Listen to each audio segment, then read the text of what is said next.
Quelles techniques de conservation les cultivateurs de Kitete utilisent-ils?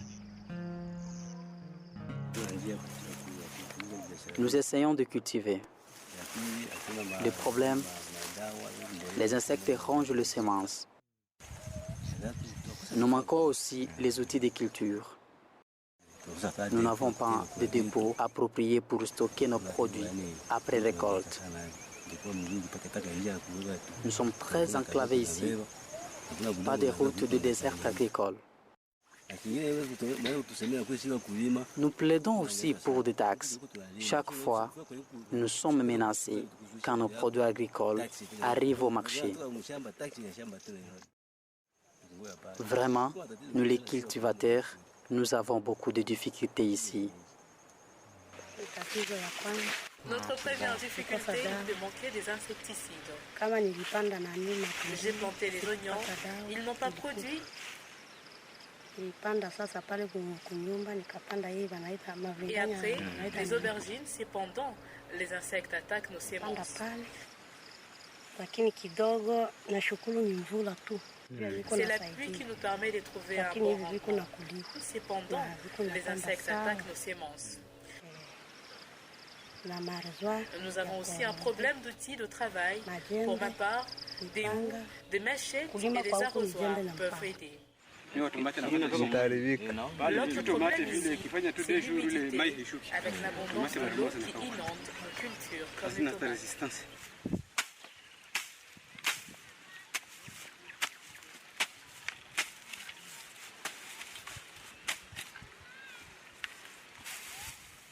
Nao mwaya kutumika njua kuna hii kutumika na mkono kutumika kazi ya wapi hiyo difficulty wenzetu washatuonesha mwaya kutumika mashine tutaweza kuwa na mwaya kutumika juu tutaweza kuwa na mwaya kusema utatumika hektari ni kwa mkono.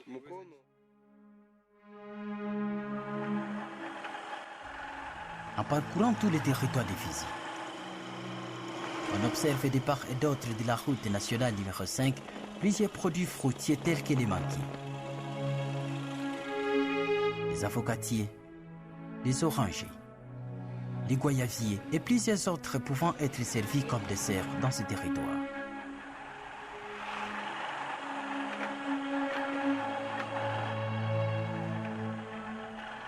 Sur les 100% des terres du territoire de Fizi, le volume des terres cultivables est d'environ 83%. Il faut préciser que tous les sols est en général riche et permet le renouvellement de la culture sans avoir besoin des engrais chimiques. Fizi est un paradis agricole. La première tomate peut être consommée après 3 mois. C'est que après 3 mois, il en a et la récolte peut prendre plus d'1 mois.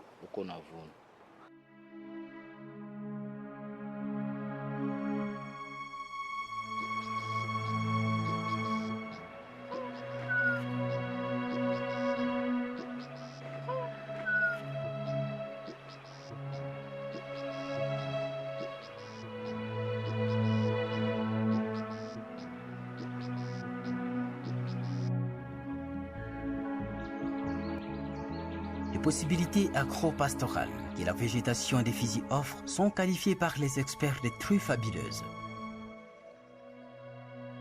Le territoire de Fizi couvre en moyenne 69% des verdures de pâturage en élevage de bovins. Quant aux potentialités d'un élevage moderne et industriel, Fizi en recoche les étendues énormes capables de rendre le secteur d'élevage très industriel et moderne. Le système de l'élevage domestique ou familial est une expérience qui présente toutes les chances de réussir sur le territoire de Fizi. C'est le cas observé ici à Kalunja, à Abala, ainsi qu'à Fizi Centre.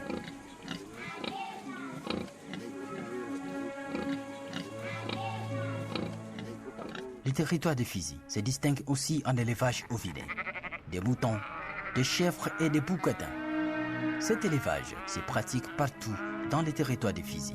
Il présente surtout de grandes possibilités dans les boyers et hauts plateaux et les versants de Bobitumba sur le littoral du lac Tanganyika. Quant à l'élevage des volailles, Fizi présente aussi d'énormes possibilités. Si les 68% des pâturages du Kivu, Nord Kivu, Sud Kivu et Maniema, 29% se focalisent dans les territoires de Fizi. Il importe de retenir toutes les formes d'élevage sont possibles dans ces territoires.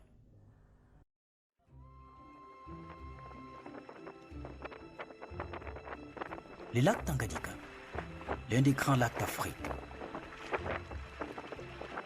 Il est situé sur la branche occidentale de la vallée du Grand Rift est-africain. En 1858, John Harding Speke et Richard Francis Bourdon, explorateurs britanniques, furent les premiers Européens à apercevoir le lac Tanganyika. Et en novembre 1971, c'est sur les rives du lac Tanganyika à Ujiji qu'interfait la rencontre historique entre David Livingstone et Henry Morton Stanley. Ce dernier adressa la fameuse réplique « Dr Livingstone, je présume ». Durant les années 1946 et 1947, le Dr Max Pearl organise une expédition sur le lac Tanganyika. Son but est de collecter un maximum de données diverses. Des pêches au chalut, à la Seine, au filet Maya, à la ligne, sont organisés de jour comme de nuit pour collecter les variétés des espèces aquatiques sur le lac Tanganyika. Très réputé pour le nombre important d'espèces endémiques. On y dénombre pas moins de 250 espèces de poissons cyclidés tels que les néolamprologus et les xénotilapia. 150 espèces de poissons non cyclidés dont la plupart vivent le long de la côte jusqu'à environ 180 mètres de profondeur. Plusieurs sont appréciés comme des poissons d'aquarium.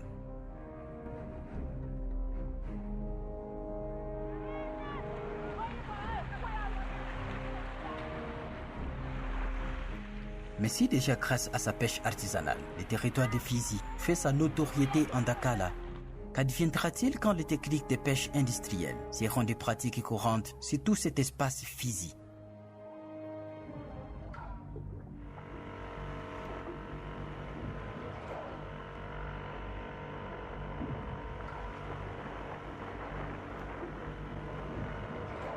Ici à Karamba, dans les groupements d'Oubari, compte tenu de l'abondance des Bikeke Tanganyika, la population a développé une technique spéciale de grillage.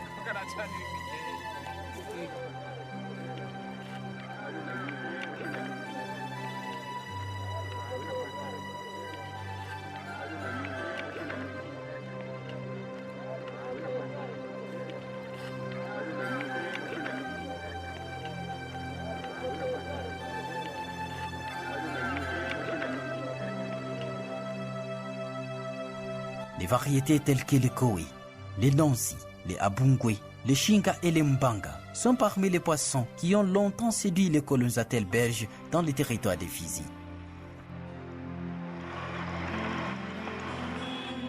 Par ailleurs, très loin des littoraux du lac Tanganyika, la population de Fizi étant accoutumée à la consommation des poissons a développé les techniques des étangs piscicoles. C'est le cas observé ici, dans le village d'Abala, où une trentaine d'étangs piscicoles ont été aménagés par la population locale.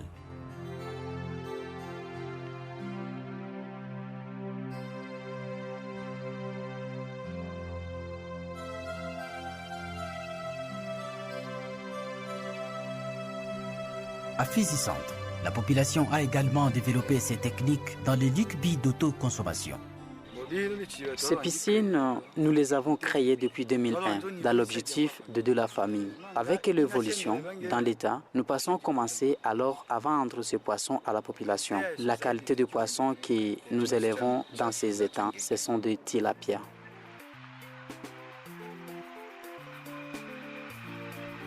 La route nationale numéro 5 non asphaltée, reliant les territoires de Fizi au territoire d'Uvira, constituait un problème majeur de circulation et de transport ces dernières décennies.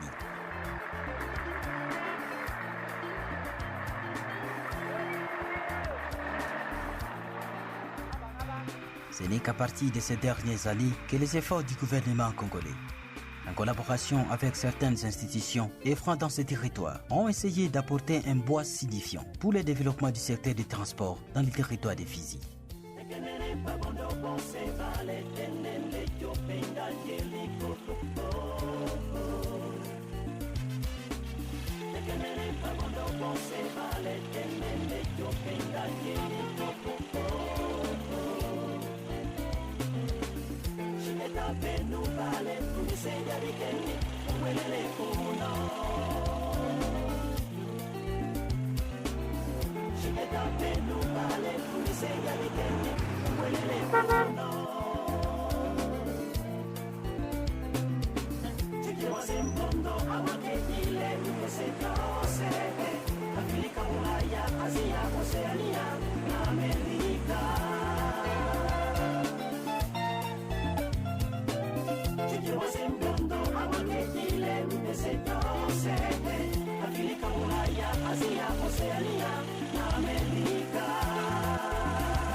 Bosoka elongo ya shaonda ilomba ere ose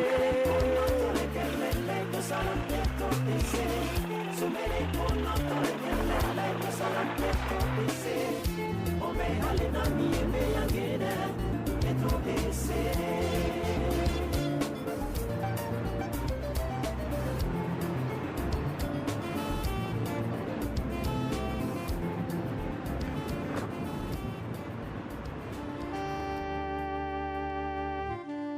Si depuis très longtemps, la population des Fizi s'est vue habitée par un métissage culturel, un sol extrêmement fertile, ayant conditionné cette population à des travaux lourds et fatigants. Qu'en est-il pour la santé de ses habitants dans ces territoires? La répartition administrative du territoire des Fizi est subdivisée en 4 zones de santé. Il s'agit de la zone de santé des Fizi, la zone de santé de Kimbilulengi, la zone de santé de Minembwe, située dans les hauts plateaux, et la zone de santé de Nundu, située au nord et nord-est du territoire. On retrouve d'autres hôpitaux secondaires, tels que les centres de santé de référence, mais aussi les centres hospitaliers.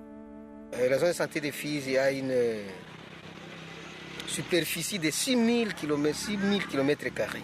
Cet hôpital, c'est l'hôpital général de référence, comme je viens de le dire, mais au niveau de la zone, on retrouve les autres hôpitaux secondaires, on appelle les centres de santé de référence, soit les centres hospitaliers. La situation sanitaire dans le territoire de Fizi est non seulement l'œuvre du gouvernement de la République démocratique du Congo dans la prise en charge des structures médicales, mais aussi un apport des acteurs humanitaires, tels que l'Église méthodiste libre, l'aide médicale internationale, les Médecins sans frontières, ainsi que l'ONG Solidarité, qui n'a cessé de donner un morceau de bois signifiant dans la ville de Baraka. Ça, c'est un hôpital de l'Église méthodiste. Il a ouvert ses portes ici depuis 1982.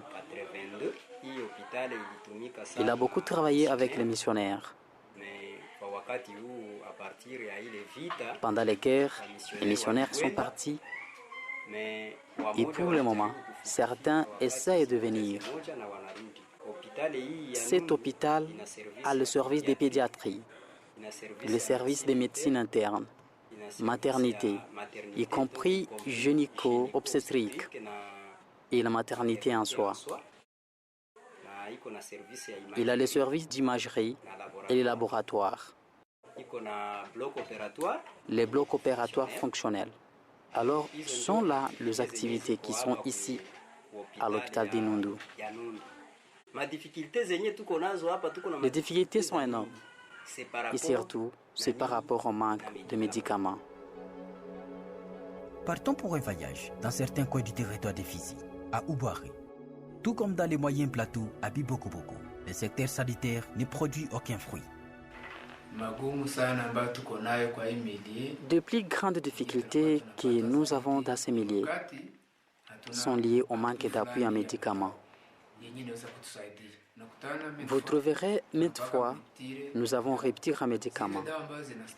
Tous les médicaments de première nécessité pouvant soigner le patient, il n'y en a pas. Le deuxième problème, suite au manque d'appui, nous avons difficulté de maintenir des accoucheuses dans ces centres de santé parce que tu ne peux pas faire quitter quelqu'un à Fizi ou à Baraka jusqu'ici sans salaire. Et quand ces accoucheuses se rendent compte qu'il n'y a pas de salaire, elles rentrent. Quand nous étions appuyés par MSF, les traitements étaient gratuits. Nous recevions 60 patients par jour. Lorsque le contrat est fini, cette ONG MSF est partie. Nous sommes restés autonomes. Et c'est à partir de ce moment que la population a commencé à payer les soins de santé. Mais il y a toujours l'impossibilité de trouver de l'argent. Et cela occasionne une baisse régulière du taux de fréquentation.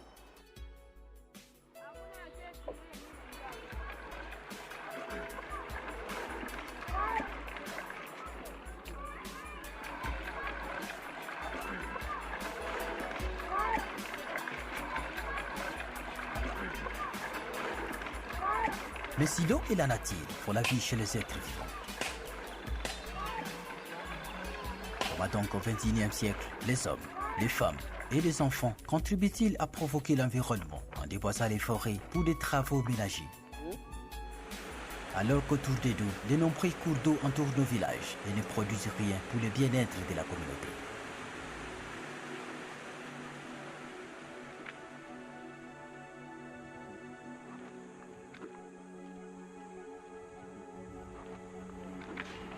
Sous les complices de l'autorité des Titels, les manguiers sont abattus, massacrés massivement sous les motifs de cuir des briques pour l'amélioration de l'habitat et d'autres pour trouver les bois de chauffage pour la cuisson.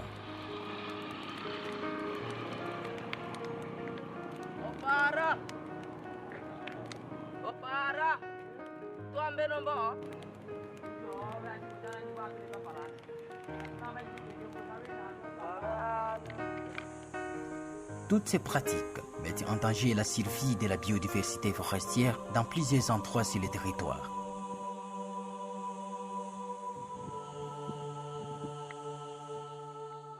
Le poisson ne voit pas l'hameçon, il ne voit que l'appât. Et l'homme ne voit pas les périls, il ne voit que les profits.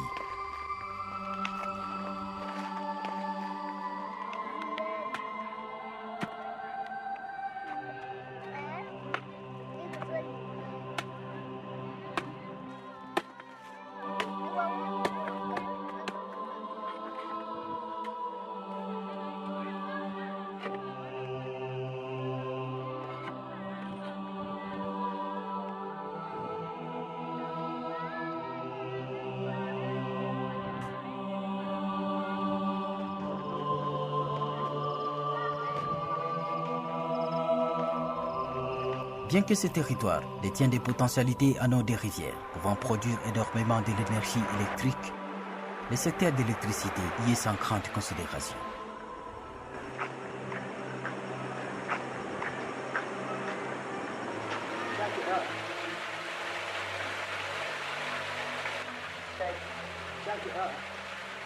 Au sud Kivu, dans les territoires de Fizi, l'énergie électrique est un vecteur important de développement.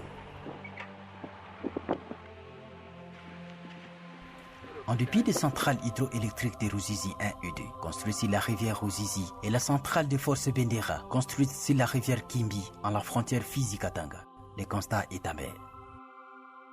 Ces centrales ne sont pas bénéfiques à la population de Fizi, qui vit souvent dans les noirs. L'insécurité, les vols et les viols, les incendies précoces, les déboisements, le manque d'emploi, l'analphabétisation, le sous-développement trouvent ici l'ascenseur pour se multiplier.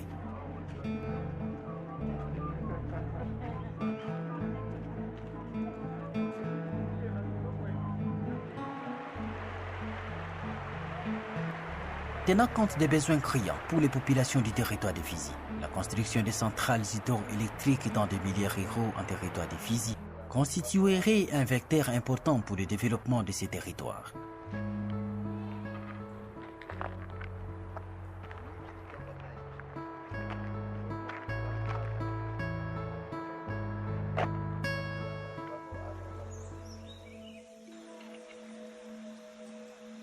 Parmi les territoires de la RDC potentiellement forestiers, Fizi occupe une place de choix. Celui-ci compte à lui seul 8 règnes forestiers.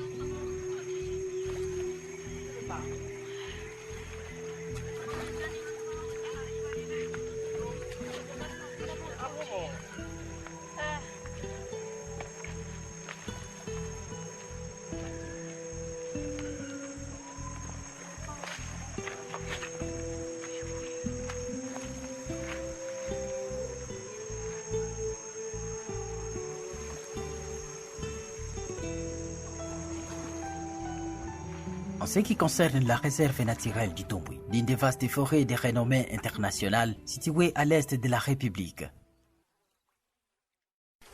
La particularité des forêts de Fizi, c'est aussi cette présence des arbres fétiches, chargés de forces qui dépassent tous les essais scientifiques classiques. La qualité des bois et les variétés retrouvées dans les territoires de Fizi passent de tout commentaire. À côté du bois, il faut mentionner la valeur médicinale très impressionnante qui contient des arbres, des écorces ou des racines de ces forêts. Il s'agit par exemple des mochu, des moringa et autres.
Qualifié de scandale géologique, la République démocratique du Congo possède un potentiel minier hors du commun.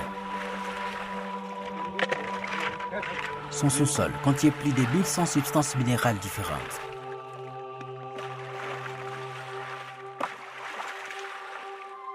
Il s'observe ici que les formations du territoire de Fizi datent du pré-cambrien. Elle se trouve ainsi entre les cratons tanzaniens à sa partie sud-est et les cratons d'Ikasayi vers sa partie nord-ouest.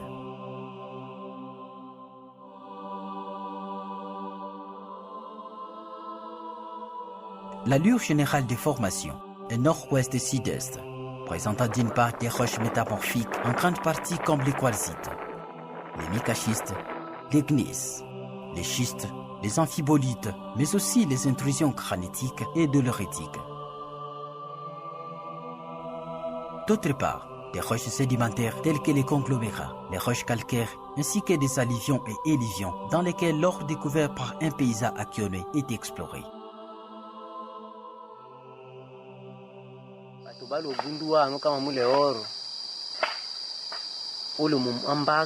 Les gens avaient découvert ici qu'il y avait de l'or. Il y avait un jeune homme qui creusait une toilette. Après, il avait vu du sable qui ressemblait à celui qui peut contenir de l'or parce que lui-même fit creuser artisanal de l'or. Ainsi, il a pris l'initiative de vérifier si ce sable contient réellement de l'or et y a trouvé de l'or.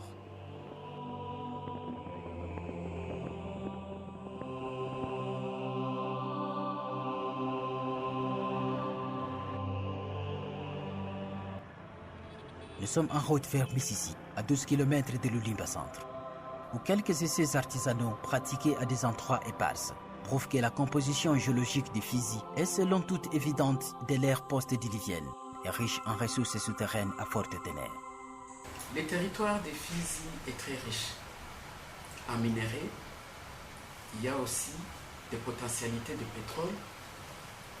Nous sommes en train de suivre parce qu'en fait, l'exploitation des minerais est organisée au niveau du gouvernement national, bien qu'il y a des tâches et des missions confiées à la province. J'ai rencontré quelques exploitants artisanaux qui s'organisent ou se regroupent en coopérative. En fait, c'est ça le programme du gouvernement national, que les gens se regroupent en coopérative de façon à ce qu'ils puissent bénéficier d'un meilleur encadrement et qu'ils puissent aussi tirer profit de ce qu'ils font. Parce que bon, on dit qu'il y a beaucoup de richesses, il y a beaucoup d'artisanaux, mais quand vous allez à Mississi, il n'y a rien qui fait sentir qu'il y a des richesses. Donc il faudrait que cette exploitation puisse bénéficier à la population, qu'il y ait des œuvres sociales qui sont réalisées dans l'environnement où on exploite ces minéraux. C'est aussi un des combats que nous sommes en train de mener. J'ai appris qu'il y a quelques investisseurs étrangers qui sont déjà là-bas à Mississi.